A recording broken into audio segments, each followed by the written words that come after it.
Permohonan gelar perkara khusus yang sebenarnya dulu pernah kami mintakan di 21 Juli yang lalu, tapi belum ditindaklanjuti oleh bagian Kabawasidik di Resikum Polda Metro Jaya, dan nanti kami akan kirim kembali begitu. Namun yang pertama ingin kami tegaskan bahwa tim advokasi telah menetapkan sejumlah pihak yang kami beri kewenangan resmi untuk bertindak atas nama tim advokasi dan klien kami. Karena itu kami menghimbau untuk tidak mempercayai siapapun yang mengaku-ngaku bertindak untuk dan atas nama tim juga kasus ini yang berusaha membangun narasi perdamaian dengan siapapun, termasuk ke lembaga manapun. Karena sekali lagi tidak ada perdamaian dengan kepalsuan, tidak ada perdamaian dengan kebohongan, tidak ada kepalsuan dengan ketidakjujuran. Sekali lagi, tidak ada kompromi antara al-haq dan al-batil. Sehingga kami tegaskan kepada seluruh rakyat Indonesia, Pak Rismon, Pak Roy, dan yang lainnya, tetap membersamai aspirasi seluruh rakyat Indonesia yang ingin membuka kasus ini sampai tuntas ke akar-akarnya. Jadi kalau ada pihak-pihak yang mengaku punya kepentingan, punya kapasitas, atau mengaku juru bicara atau apapun, termasuk kemarin kami komplain, Saudara Faisal Assegaf yang tiba-tiba bicara tentang perdamaian, juga Prof. Jimli Asidiki yang bicara tentang mediasi, karena ini kasus pidana, bukan kasus perdata. Kemarin waktu saat kasus perdata, Saudara Joko Widodo berulang kali di mediasi justru tidak pernah hadir. Hari ini di kasus pidana yang Saudara Joko Widodo sendiri melaporkan, maka Saudara Joko Widodo harus masuk ke pengadilan. Jadi jangan kemudian membangun narasi untuk mediasi di kasus pidana. Dan kepada tim reformasi Polri, khususnya Komisi Reformasi Polri, semestinya fokus ngurusi institusi Polri, baik mengawasi tentang kinerja, kebijakan, anggaran, SDM, institusional, bukan sibuk ngurusi ijazah Jokowi. Dan salah satu legasi institusi Polri yang perlu dikoreksi adalah gemar melakukan kriminalisasi. Dan karena kriminalisasi itulah hari ini klien kami, Pak Roy Suryo dan kawan-kawan, menjadi statusnya menjadi tersangka begitu. Jadi sekali lagi jangan lencengkan atau jatuhkan marwah institusi yang baru dibentuk oleh Pak Prabowo untuk mendamaikan ijazah palsu. Sekali ijazah itu diprotes oleh rakyat, tidak boleh dihentikan di tengah jalan, karena ini harus dituntaskan di era kita, tidak boleh kita wariskan kepada generasi selanjutnya. Yang kedua, terkait gelar perkara khusus, kami sudah mengirim gelar perkara khusus di bagian Wasidik di Polda Metro Jaya 21 Juli yang lalu. Namun sampai hari ini tidak pernah ditindaklanjuti, dan kemarin dari penyidik kami disonding untuk menindaklanjuti, dan hari ini kami juga akan kembali mengirimkan permohonan gelar perkara khusus yang hari ini kami serahkan kembali ke Biro Wasidik. Dan sebenarnya ini juga sudah kami persoalan karena dulu sudah ada gelar perkara khusus di Barreskrim ketika penyelidikan itu dihentikan, tetapi kenapa saat di Polda penyelidikan itu ditingkatkan menjadi penyidikan, saat itu tidak dilakukan gelar perkara khusus. Dan dalam sebuah diskusi media bersama kuasa hukum Saudara Joko Widodo, Bung Firmanto Laksana di Kompas TV saat itu juga menyampaikan tidak perlu gelar perkara khusus lah di tingkat ini, nanti kalau sudah penyidikan. Dan hari ini sudah penyidikan sehingga tidak ada alasan bagi institusi Polri, apalagi di tengah wacana ya perbaikan kinerja institusi Polri, untuk tidak melakukan gelar perkara khusus sebagaimana sudah dilakukan oleh Mabes Polri pada Dumas yang dilakukan oleh TPUA. Dan terakhir berkaitan dengan apa yang kemarin disampaikan oleh Polda bahwa salah satu sebab tidak ditahannya klien kami karena kami mengajukan sejumlah saksi dan ahli. Hari ini kami akan mengirimkan surat secara resmi kepada Direktur Kriminal Umum Polda Metro Jaya tentang sejumlah nama ahli-ahli yang memang sudah kami siapkan, sudah berkomunikasi untuk bisa diperiksa di tingkat penyidikan agar ada kesetimbangan dari keterangan ahli. Hanya yang sebelumnya hanya dari penyidik, kami harapkan juga bisa mempertimbangkan keterangan ahli dari kami. Setidaknya ada 4 ahli. Satu ahli bahasa, ya ahli bahasanya itu forensik, linguistik forensik, mohon maaf ya. Kemudian ada ahli pidana, kemudian juga ada ahli ITE. Untuk linguistik forensiknya kami sudah siapkan nama-nama dan nanti akan kami sonding, dan kami sudah meminta agar pemanggilannya melalui kami dengan waktu yang cukup agar nanti kami juga bisa menghubungi ahli-ahli kami. Kenapa demikian? Karena kami juga butuh mendapat persetujuan dari institusi masing-masing karena ahli ini adalah bersatu ASN begitu. Selanjutnya kami juga menyampaikan 11 saksi yang meringankan di tahap penyidikan. Terlepas kami juga nanti akan menghadirkan lagi di tingkat persidangan. Jadi di penyidikan dengan di persidangan kami bedakan. Di penyidikan kami setorkan ke pihak penyidik, di persidangan kami akan persiapkan tambahannya nanti di persidangan. Selanjutnya kami ingin tegaskan di kasus ini ya, peran yang membuat klien kami tidak ditahan adalah dukungan dan doa seluruh rakyat Indonesia. Jadi jangan percaya kalau ada pihak-pihak yang mengaku-ngaku merasa punya peran sehingga klien kami tidak ditahan. Apalagi mengaku-ngaku punya kapasitas untuk menyelesaikan persoalan ini dengan perdamaian-perdamaian.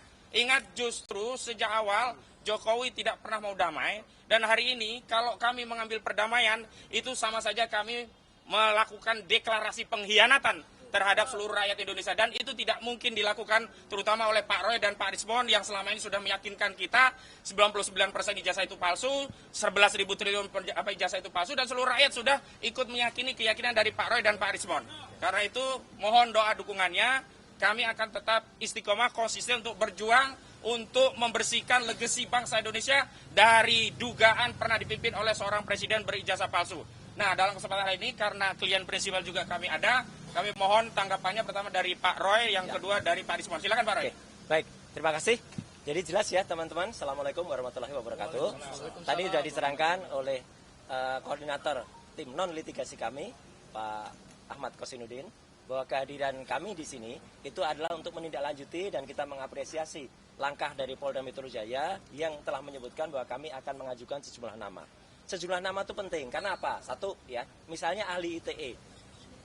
Informasi dan transaksi elektronik dengan Undang-Undang Nomor 11 tahun 2008, kemudian sudah direvisi menjadi Undang-Undang Nomor 19 tahun 2016, terakhir direvisi Nomor 1 tahun 2024, itu sudah disusun oleh orang-orang yang mengerti undang-undang. Dan yang akan mengajukan ini adalah orang yang ikut menyusun Undang-Undang Informasi dan Transaksi Elektronik, pernah menjadi bagian dari pemerintahan selama belasan tahun, ya, bahkan mungkin puluhan tahun. Jadi bukan sekedar orang, katakanlah dia dosen di sebuah kampus, kemudian dia membaca Undang-Undang ITE, dia menerjemahkan sendiri Undang-Undang ITE.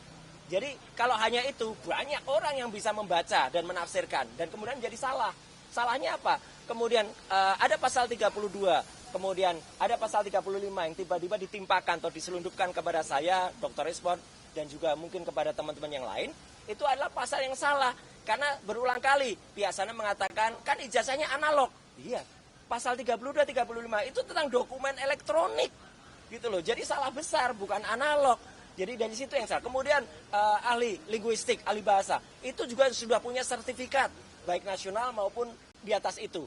Jadi benar-benar ahli hukum pidana. Anda sudah berulang kali menjadi ahli pidana di berbagai kasus, berbagai hal, bukan yang hanya langganan di depan BAP. Ya, jadi kami lihat ahli-ahli yang mereka lakukan itu satu, ya, tidak pernah berkualifikasi seperti itu.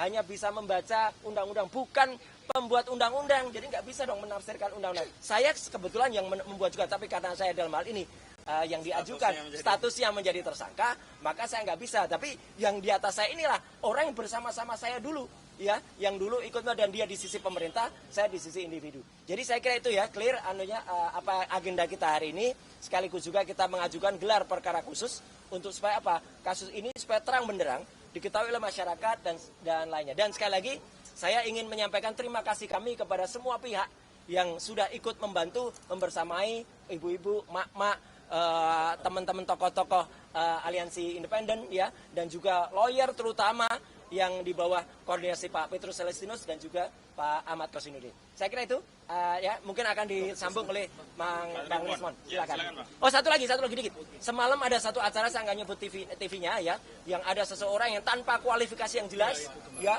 menjelaskan tentang VGGNet, menjelaskan tentang ArcFace, menjelaskan tentang FaceNet. Waduh, itu seperti anak kecil yang barusan dapat kuliah sehari, kemudian dia nerangin. Dia nggak bisa nerangin kayak itu, kualifikasinya apa gitu loh. Dan pada acara lain sebelumnya, acara yang dipandu oleh Bang Karni, udah saya bantah itu semuanya. Hanya sayang semalam itu saya kebetulan ada kebetulan di TV lain, gitu loh. Jadi jam yang sama, waktu yang sama, waktu yang sama, harusnya saya juga ada di situ kan, karena itu geser harinya bukan pada hari biasanya. Maka komitmen saya pada TV yang lain tersebut saya lakukan. Jadi jelas ya, kalau ada orang yang menerangkan tidak dengan kepandaiannya, tidak dengan keahliannya, lah itu sama aja omong. Dan satu lagi yang pasti, apapun ijazah yang tampilkan tetap tidak ada lintasan stempelnya. Semalam dia ditanya, lintasan stempelnya mana?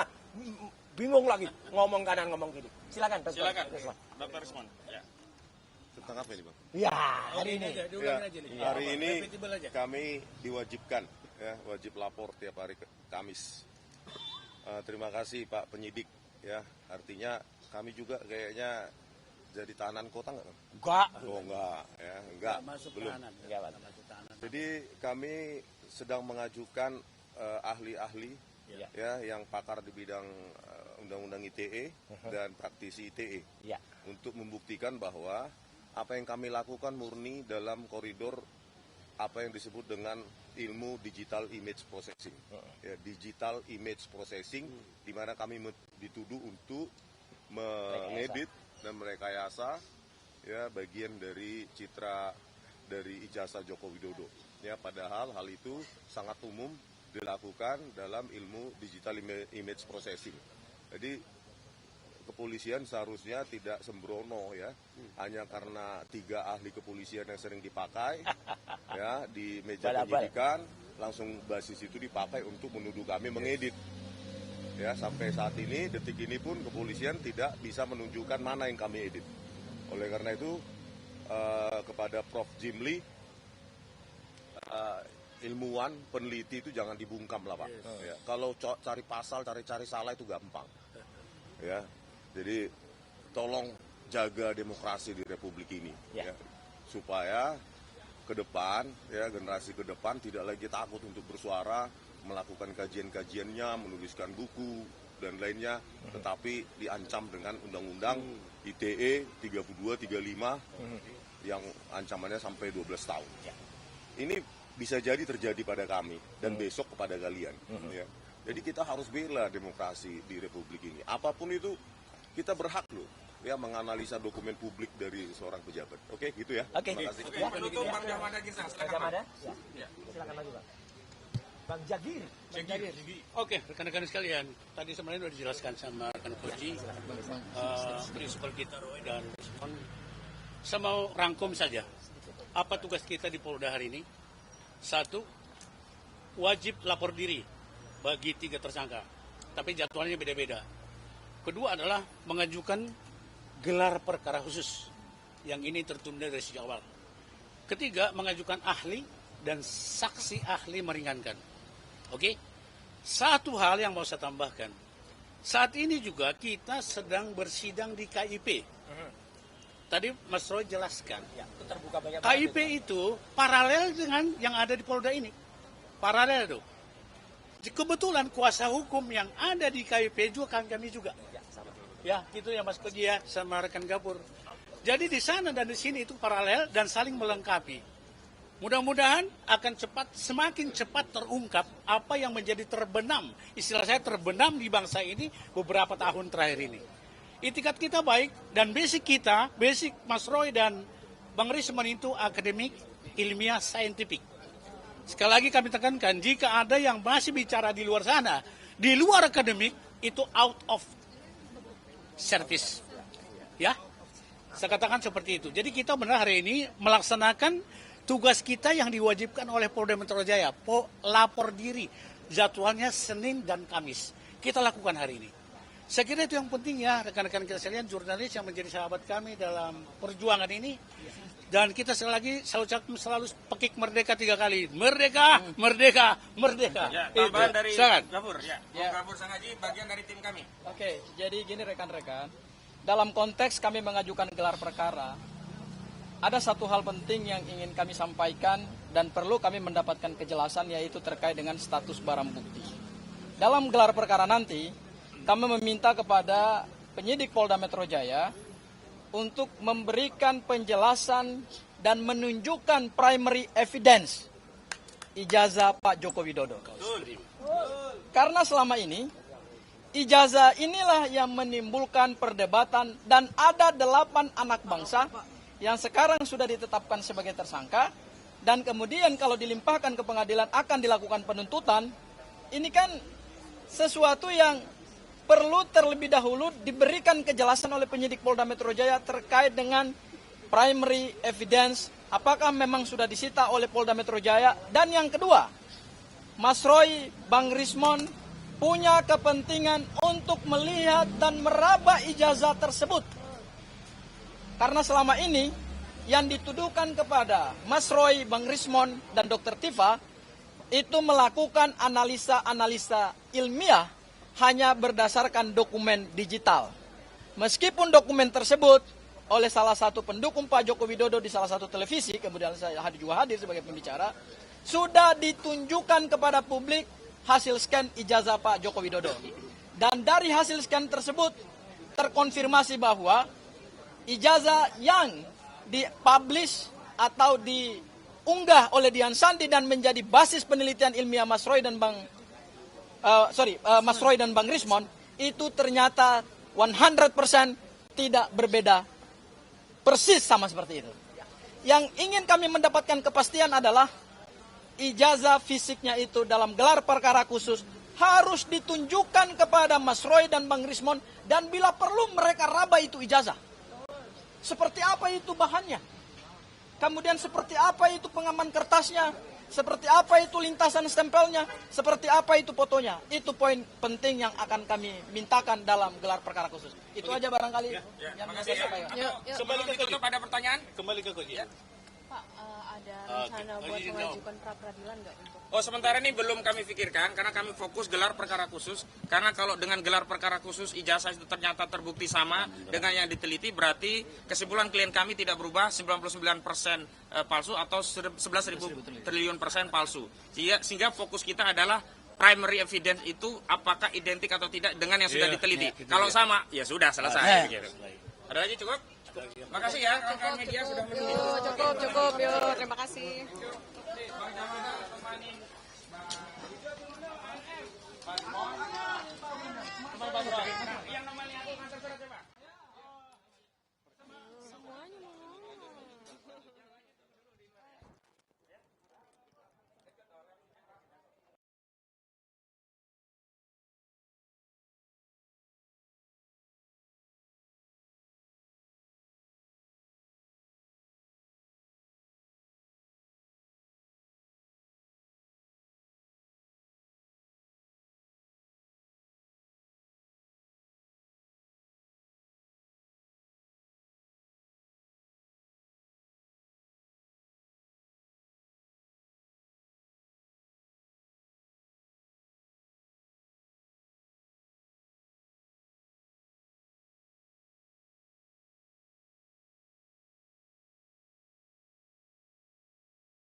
Bismillahirrahmanirrahim. Assalamualaikum warahmatullahi wabarakatuh.